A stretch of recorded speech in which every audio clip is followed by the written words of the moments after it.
Hi, friends. It's good to be back. You know what? The fact that you're watching this does give me the encouragement to talk to you more often and share some more nuggets. At the same time, I'm being a little cheeky, knowing that in the current context, with time at hand, I can get your attention and still get away with it.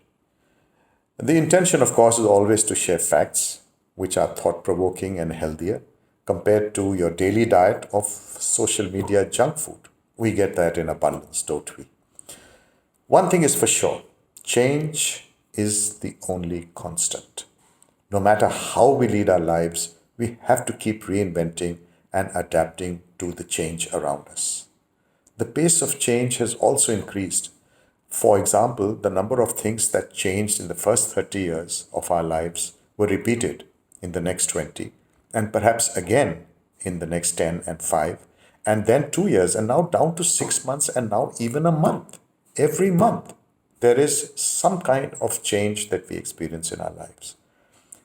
It's how quickly we adapt to that change that is key to how we take our lives forward. It is important to preempt change or at least be somewhat prepared for it. Once again, I cannot help but feel strongly for and respect those COVID foot soldiers and warriors in the form of doctors and paramedics, policemen and sanitary workers, our entire government administration, the Kirana store owners, vegetable and fruit vendors, and many more who are risking their lives for our sake and for a better tomorrow. My deepest concern, sympathy, and prayers also for those who are still stranded or isolated away from their families and homes. And I do pray they are reunited very soon. And because it's not over till it's over, we still cannot see the end point. For sure, as we haven't peaked, nor is the curve flattening yet, which only means that as we slowly get back to normal life in a calibrated way, the new normal is going to be very different.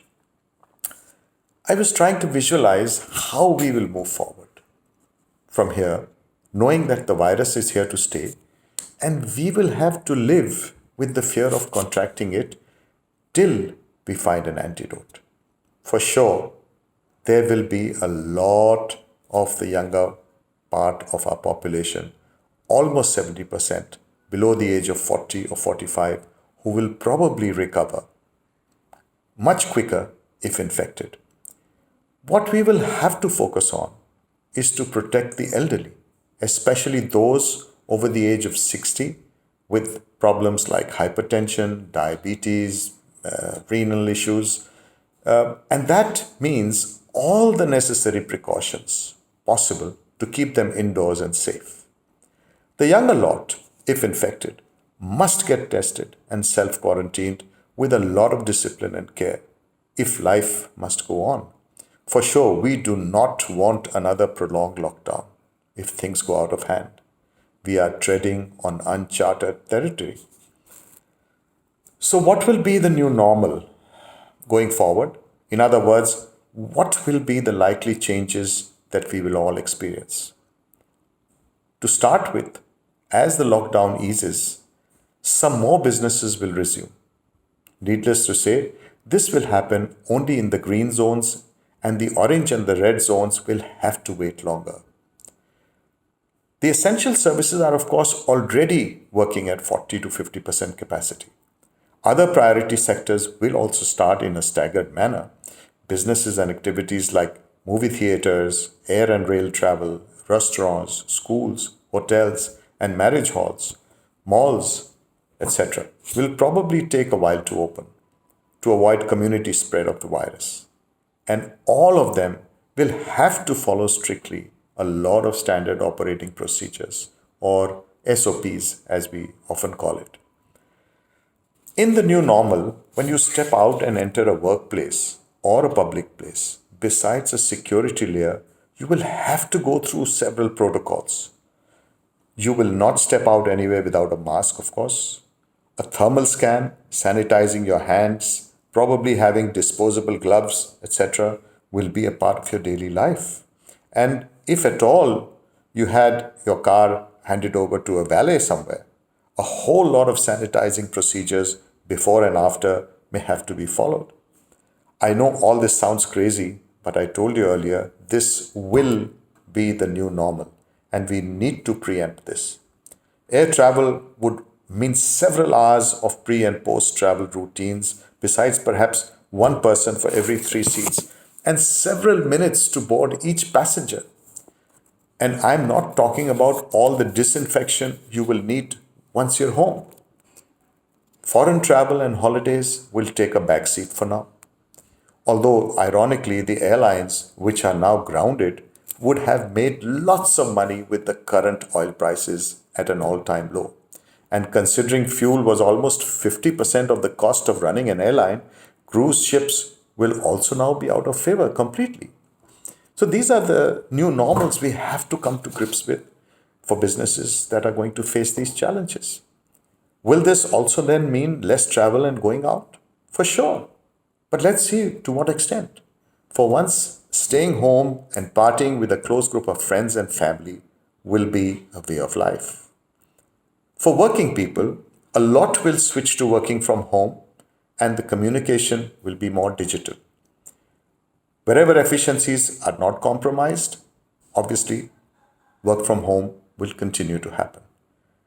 This lockdown has been a perfect test case for this aspect of life and has got people thinking how much companies can save in expensive commercial space and travel cost and time, which means diminishing need for commercial space and fuel.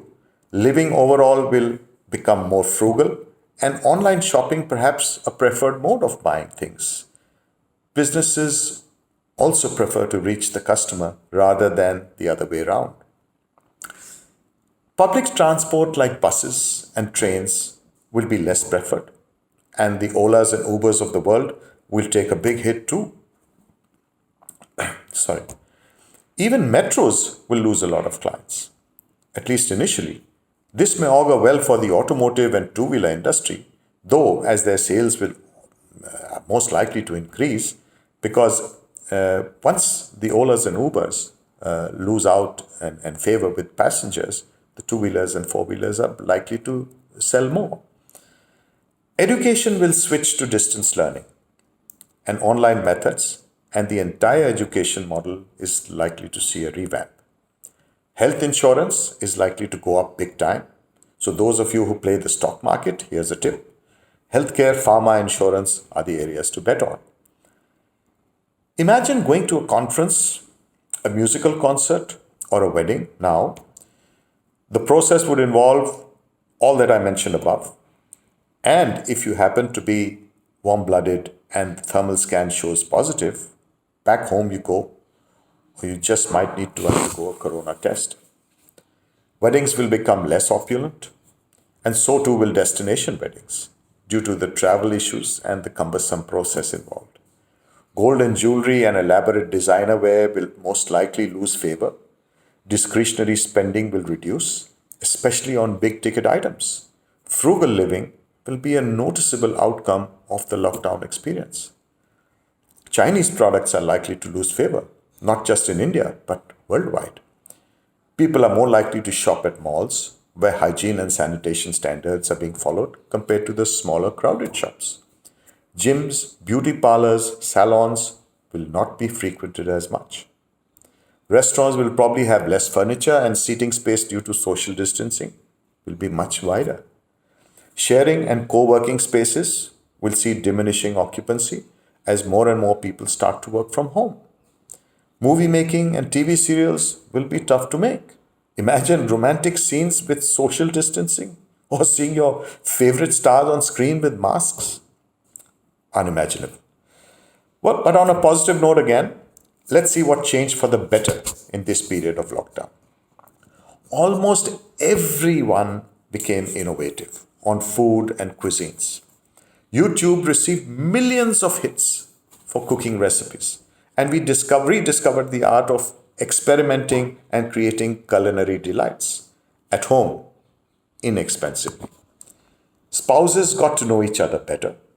I'll add a question mark there. And kids got to spend time with their otherwise busy parents. Board games like Scrabble, Ludo, chess, Monopoly were dusted and back in living rooms. Old photograph albums brought back some fun filled memories. Believe it or not, emergency cases and critically ill patients declined substantially. And so did usual health ailments. Road accidents almost vanished. Crime graphs plummeted. I did read somewhere that burglaries happened in several areas, but this time what they took away was pan masala, booze, and cigarettes. And when these miscreants were nabbed, they had either sold the loot at a hefty premium or consumed it. There is always a lighter side to everything. I have to admit that I look at the brighter, lighter, and the positive side to whatever happens around us. Talking of pan masala, booze, and cigarettes, the consumption went down big time. But with the withdrawal symptoms, well, they skyrocketed. I just hope the addiction goes away with time. A lot of us perhaps introspected and sorted ourselves out and sorted our lives out. I know of some who started to write, sing, paint, and even dance, though perhaps more for the exercise. Pets never had it so good, and they enjoyed being with the family. A lot of us realized how frugal living is fun. Decluttering is also very satisfying and brings a degree of happiness in some ways, as a lot of us may have realized during this process of lockdown. All the entertainment channels reaped a bonanza with more than 40% traffic, and we traversed back in time thanks to Doordarshan with the Ramayana and Mahabharata. The telecom companies logged in a huge growth in airtime and data consumption as people took to calling all those who they had lost touch with or never found the time to communicate with earlier. Of course, the boyfriends and the girlfriends went through a tough time but realized that social distancing does make the heart grow fonder. Some ardent bird watchers were fascinated by the influx of so many species and spent hours with their binoculars admiring their feathered friends. Okay, here's my take on how businesses will fare and what will be the new opportunities going forward. We all know what happened to oil. The oil producing nations are having an ego fight and producing away despite a 30% or more drop in consumption, and now have no place to store our oil either. So while these nations will lose huge wealth, the industries like paints, adhesive, rubber, solvents will have bumper profits, since their primary raw material is petroleum based. Change always brings with it success stories and failures. Our country's GDP comprises of three components: the service sector, which contributes about 60%, followed by industry or manufacturing, which contributes 20%, and agriculture, which also contributes about 20%. If you look at the top 17 developed nations and their economic growth history, the major contributor has always been manufacturing. Here lies the opportunity. With China losing favor very rapidly with global supply chains, India is right on top of the list of preferred alternatives. But are we ready? Are our factories and MSMEs in particular equipped to handle the volumes and produce them competitively? What needs to be done is a liberal policy initiative by the government to handhold MSMEs in helping them upgrade their standards in line with Industry 4.0 requirements with a separate low-cost pool of funds. At the same time, we need to identify those products that we import heavily. Thereafter, we need to acquire the required technology and scale to not just substitute the imports but even export. Since my company exports its entire production of automotive rubber components, including to China, each time we participate in a global trade fair, people are unaware of Indian manufacturing capabilities. That's the learning we get every time. It is unfortunate that while we have the talent and the ability to do a better job of both cost and quality than China, we have not encashed this. Which brings me to my next suggestion for an opportunity and strategy for the MSMEs. We have all dedicated trade missions in each consulate across the world. And all they need to do is collect import data for their respective countries, share the same with the MSME ministry in India, which can help identify products and customers very quickly through a well planned matchmaking exercise, of course. And then a lot of good companies in the MSME sector in Europe, if you look at the situation now in Europe, a lot of the companies in Europe are either folding up or closing down. And these are established companies with established technologies and customer bases, which would be up for sale at bargain prices. Post, of course, the pandemic, and this would allow inorganic growth opportunities as well for the Indian companies. So this could be a big opportunity, and I think India would emerge as a manufacturing destination. So watch out, China. Well, enough of business tips. So we complete almost 4 weeks of our lockdown, probably almost there. I'd like to conclude by quickly sharing some useful tips, which all of us perhaps should be aware of. If you haven't used your vehicle for a while, do start it up and move it backwards or forwards. This will help preserve the tires and the battery. If you haven't used your vehicle, you must also, if possible, try and refurbish the interiors or rather refresh the interiors, as closed vehicles can accumulate a lot of heat and can affect the quality of the interiors. Do check your electrical and plumbing and water supply, etc. in places that are lying unused, like, for example, your workplaces, factories. And you must do this. You must check all of this before putting them to use. Another aspect I realize is that hackers are also usually very active at this time, especially with the government offering to defer loans and interest installments. A lot of fake callers will use this as a pretext to hack your phones and your systems. So please be extra vigilant. Using an analogy, when a calamity like a flood strikes, we salvage whatever we can to climb on top of our rooftops, in the hope that some assistance will come. We also know that water will recede sometime, and yet we thank God for being alive. Yes, we just try to tackle the present, because while we know there is a devastation and destruction to follow when the flood recedes, we do believe that we will resurrect our lives and rebuild whatever we can. It's the human ability of standing up after being down that time and time again has helped people and nations come back stronger. We will too. It's just a matter of time.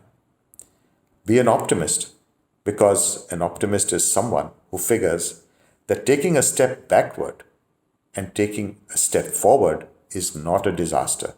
It's more like cha-cha-cha. So keep smiling, stay healthy, stay safe, stay indoors, and above all, stay positive. Catch you again soon. Thank you.